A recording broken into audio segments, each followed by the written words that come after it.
अस्सलाम वालेकुम, आप देख रहे हैं बोल वसीम। कल दूसरा वनडे इंटरनेशनल खेला जाएगा पाकिस्तान और ऑस्ट्रेलिया के दरमियान शारजाह के मुकाम पे।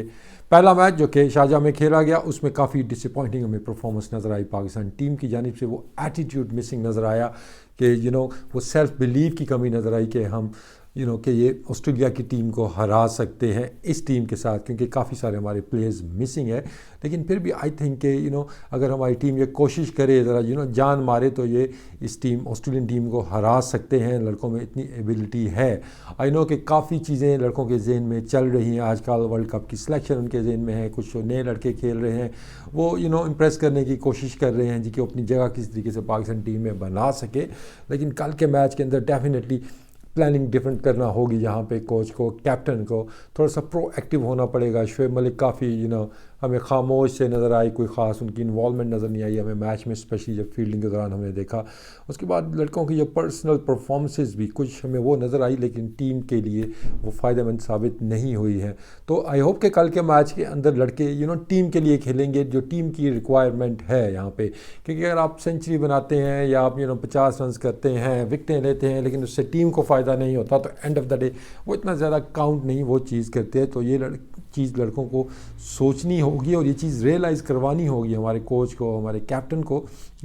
हमने जीतने के लिए खेलना है। उसके बाद जो परफॉर्मेंसेस बेशक छोटी परफॉर्मेंस आए, लेकिन अगर वो टीम उससे जीतती है तो उस परफॉर्मेंस को आप ज़्यादा काउंट करेंगे।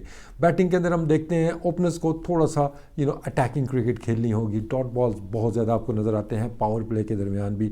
तो कंडीशंस तो सिमिलर ही होंगी, जैसे कि पहले मैच में हमने देखा था कि पिच के अंदर इतनी ख़ास जान नहीं होगी। लो एंड स्लो पिच ही होगी। डेफिनेटली उसमें थोड़ा सा रिटर्न होगा स्पिनर्स के लिए, लेकिन पाकिस्तानी बैट्समैनों को स्पिन के अगेंस्ट प्रॉब्लम्स होनी नहीं चाहिए। पहले मैच में हमने देखा कि दोनों ऑस्ट्रेलियन बॉलर्स ठीक बॉलिंग करके कोई ख़ास अटैक भी नहीं किया गया उनके ऊपर। तो हमें स्पिन के ऊपर थोड़ा सा अटैक करना होगा, अपना फुटवर्क बेहतर करना होगा। ओपनर्स की मैंने बात की कि पावर प्ले को इस्तेमाल करना होगा। कोई नया बॉल अच्छा बैट के ऊपर आता है तो शुरू में थोड़ा सा हमें रन्स के लिए जाना होगा, बाउंड्रीज़ के लिए जाना होगा। उसके अलावा मिडल ओवर्स में भी हमने देखा है कि too many dot balls, at times अगर आपको बाउंड्रीज़ नहीं भी मिल रही हैं तो at least rotation of strike is very important. क्योंकि आखिरी 5 से 10 ओवर्स में हमारी वो स्ट्रेंथ नहीं रही है। काफ़ी अरसे से हम देख रहे हैं कि हमारे पास उस तरह की पावर हिटर्स नहीं है कि हम एक स्ट्रॉन्ग फिनिश करके दे सकें, आखिरी 10 ओवर्स में 100 से ज़्यादा रन हमें बना के दे सकें। तो मिडल ओवर्स भी अब तो पावर प्ले ही है। मिडल ओवर्स में 5 फील्डर्स सर्कल के अंदर ही रहने हैं, तो वहाँ पे भी गैप्स आपको काफ़ी मिलते हैं। तो अटैकिंग क्रिकेट खेलना होगी कल यहाँ पे सारे बैट्समैनों को। अगर पहले बैटिंग आती है तो एटलीस्ट 300 प्लस का आपको यहाँ पे टारगेट करना होगा।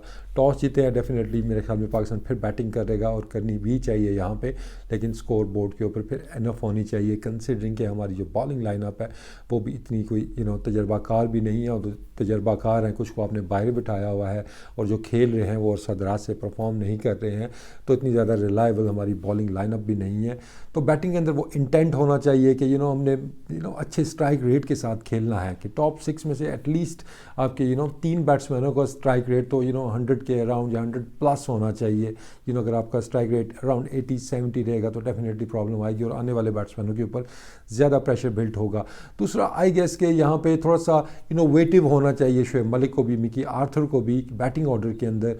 मोहम्मद रिजवान को बड़ी हाईली रेपुटेटेड है कि बड़ी ज़बरदस्त वो बैटिंग कर लेते हैं, अच्छी फॉर्म उन्होंने शो की है। ए टीम के हमने मैचेस देखे थे अभी रिसेंटली, डोमेस्टिक में उन्होंने परफॉर्म किया हुआ है बैटिंग से। तो मैं भी उनको प्रमोट किया जाए, उनको चांस तो दिया जाए ना। कल पिछले मैच में हमने देखा उनकी बैटिंग ही नहीं आई है, तो विकेट कीपर बैट्समैन और उसकी बैटिंग ही ना आए, दैट मीन्स कि आपको उसकी एबिलिटी के ऊपर शक है। अगर आपने इसको पिक किया है, अगर आप उसके ऊपर ट्रस्ट करते हैं, आप उसको प्रमोट कर सकते हैं। उमर अकमल को मैं भी थोड़ा और ऊपर में भी 3 नंबर पे उसको आप प्रमोट कर सकते हैं या 4 नंबर पे आ जाए। तो इस तरह की चीज़ें करना होंगी, क्योंकि सिर्फ आप लास्ट 5 ओवर्स के लिए नहीं चीज़ें छोड़ सकते हैं। पिछले मैच में तो हमें ठीक है एक्स्ट्रा रन मिल गए थे, आखिर में हिटें लग गई वहाँ पे फ़हीम अशरफ की भी, साथ साथ हमने देखा इमाद वसीम ने एक अच्छी फिनिश की थी जिसकी वजह से 280 रन बने थे।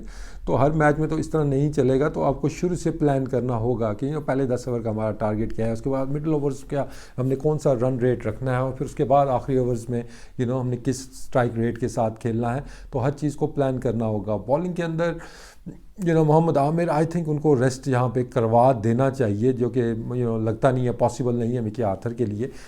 लेकिन मेरे ख्याल में यहाँ पे जिसको भी आपने चांस देना है उसको इसी मैच से दे दें, क्योंकि अगर वो भी लड़का परफॉर्म नहीं कर रहा है तो फिर एटलीस्ट आप मोहम्मद आमिर को वापस लाने का आपके पास जवाज़ तो होगा ना। अब ये नहीं कि आपने 3 मैचेस आमिर को खिला दिए, आमिर से आउट नहीं हुए और आखिरी 2 मैचेस आपने किसी और बॉलर को दिए, फिर उसने भी आउट नहीं किए, तो फिर आप मोहम्मद आमिर को ही वापस लेके आएंगे तो वो दोनों के साथ फेयर नहीं होगा। तो मेरे ख्याल में यहाँ पे अगले कुछ मैचेस के लिए एटलीस्ट यहाँ पे आमिर को यहाँ पे रेस्ट करवा देना चाहिए। जुनैद खान वेरी एक्सपीरियंस आपके परफॉर्मर हैं, वो बाहर बैठे हुए, उनको मौका मिलना चाहिए।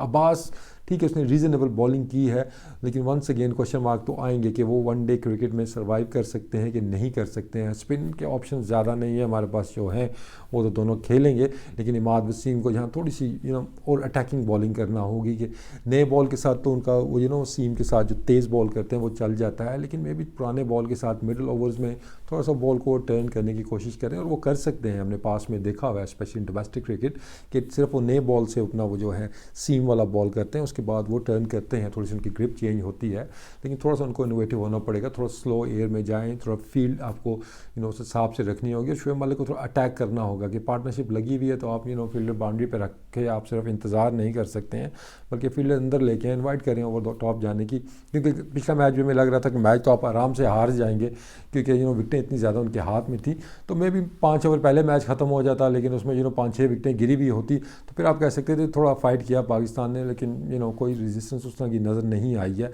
आखिर में शायद लग रहा था कि मैच फंसा है, लेकिन वो फंसा बिल्कुल नहीं था। 8 विकेटों से जब ऑस्ट्रेलिया जीत रहा है, दैट मीन्स कि पूरा मैच ही उन्होंने कंट्रोल किया था।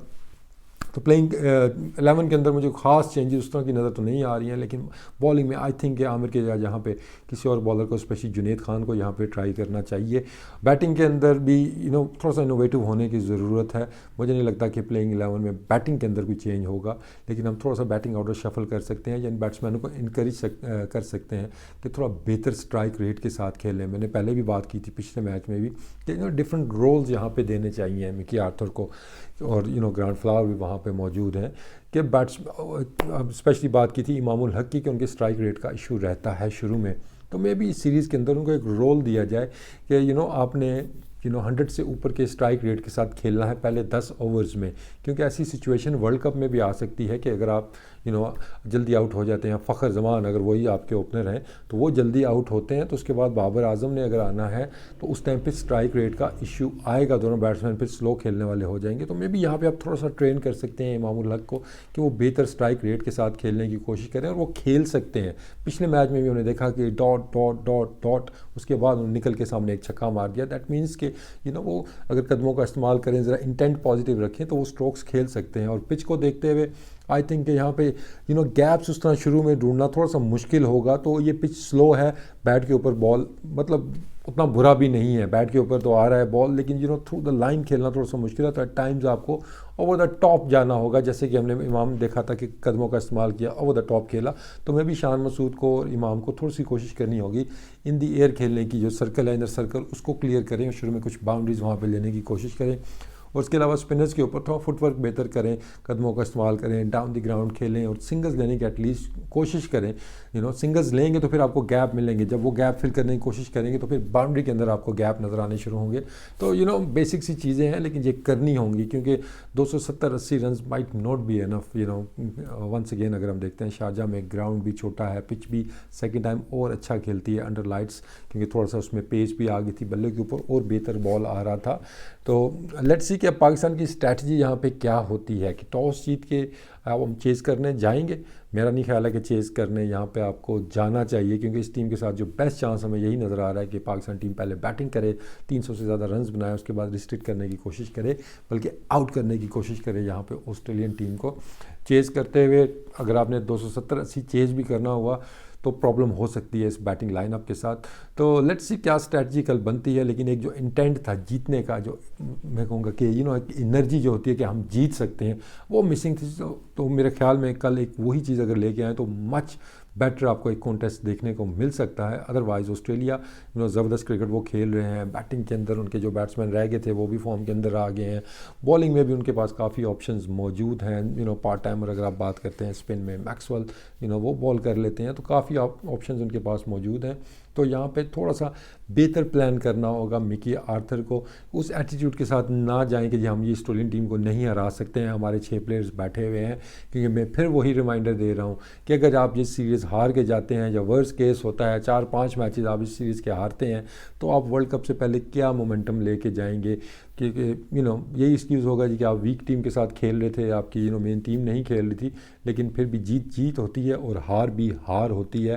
तो इट्स वेरी इंपॉर्टेंट कि इन मैचों को थोड़ा सीरियस लिया जाए और इस बिलीव के साथ खेला जाए कि हम ये मैचेस जीत सकते हैं रिगार्डलेस के हमारी सिलेक्शन होनी है या नहीं होनी है वर्ल्ड कप के लिए। तो ये मैसेज कोच और कैप्टन और सेलेक्टर्स की तरफ से जाना चाहिए कि हमें सेल्फिश क्रिकेट नहीं चाहिए, हमें वो लड़के चाहिए जो टीम के लिए खेलें, टीम के जीतने के लिए खेलें, ना कि वो अपनी परफॉर्मेंसेस के लिए।